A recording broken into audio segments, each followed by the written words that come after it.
On February 23, 1863, an artist was born in the town of Tettenweiss, a small municipality located in the state of Bavaria, close to the eastern border of Germany. At the young age of 15, he moved to the much larger and bustling Munich, where he later studied at the Academy of Fine Arts Munich from the years 1881 to 1885. In his early work as an artist, he produced mostly sketches, mainly illustrating the beauty of the human figure.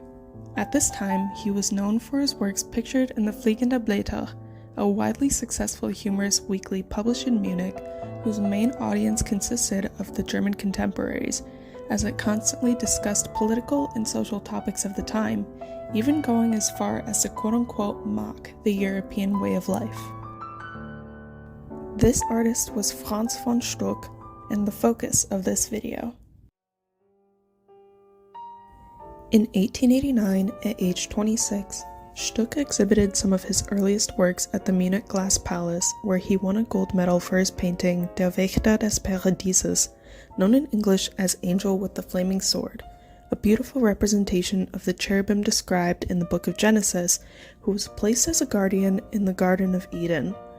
Although the overall composition of the piece is rough and textured, there is a clear distinction of finer detail concentrated on the angel's face, leading viewers to be captivated by his intense gaze.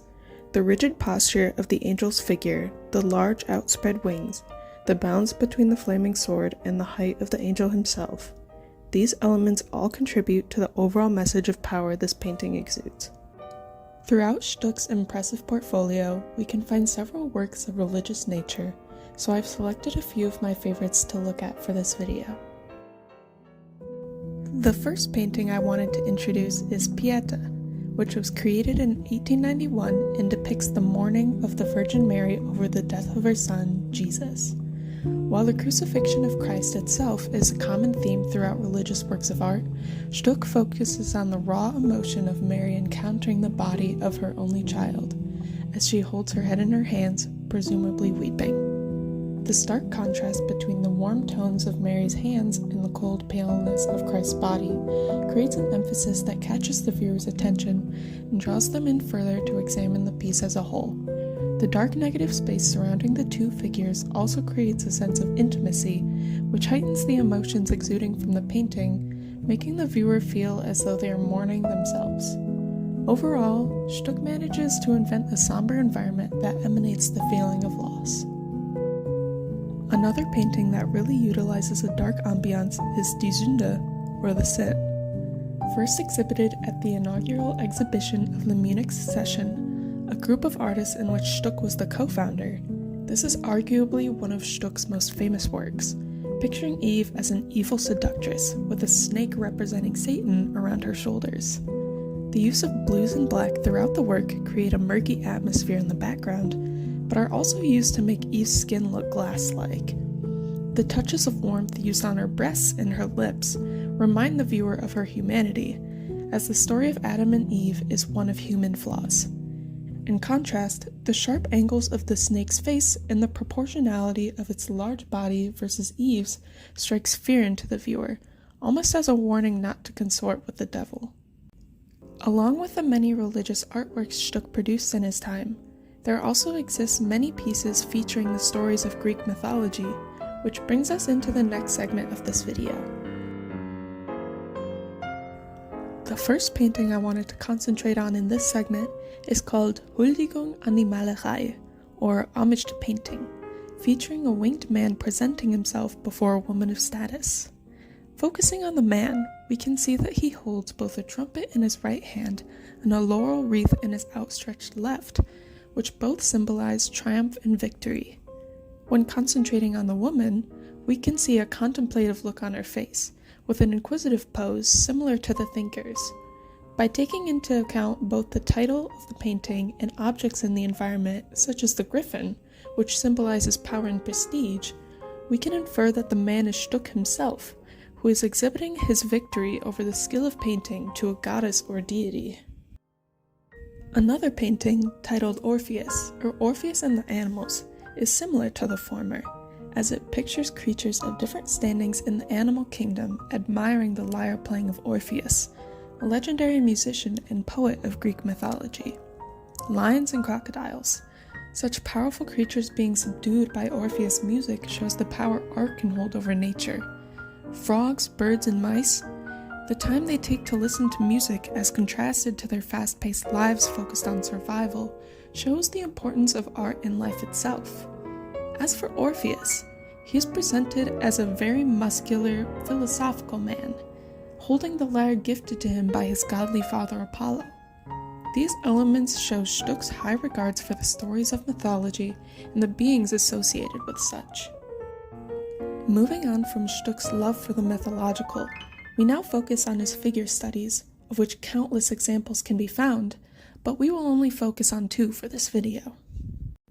For the first painting of this segment, I chose one of my favorites of Stuck's, Die Tänzerinnen, or The Dancers, a beautiful arrangement of flowing silks, almost resembling the petals of flowers, and graceful swaying.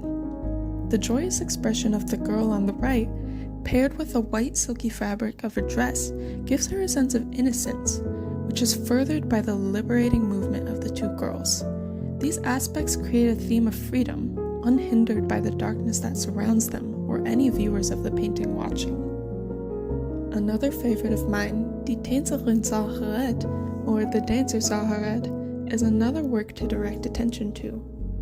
Born Paulina Clarissa Malani, Zaharet was an Australian vaudeville dancer who gained fame and notoriety across Europe and became a common presence in Stuck's portfolio. In this painting, Zaharet is adorned with a gold patterned dress, a plain white cloth draping over her shoulder and around her waist, and gold earrings. While these elements symbolize the adulation Franz held for the dancer, what really captures the viewer's attention is the bright red hue of her lips and the flower nestled in her hair. The striking nature of these 2 features, in contrast to the dark negative space of the background and the pallidness of her skin, while also feeling as they belong, create a sense of beauty that makes it difficult to tear your eyes away, which is seemingly Stuck's intent. In 1895, Stuck began working as a professor at his alma mater, even teaching other notable artists such as Vasily Kandinsky, Paul Klee, Georges Cars, and Alf Bailey.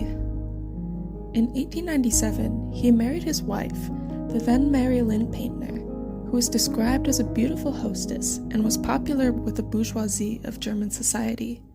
She was the subject of many of Stuck's artworks, along with his daughter Franziska Anna Marie Louise Stuck, also called Mary, who was born in the year 1896.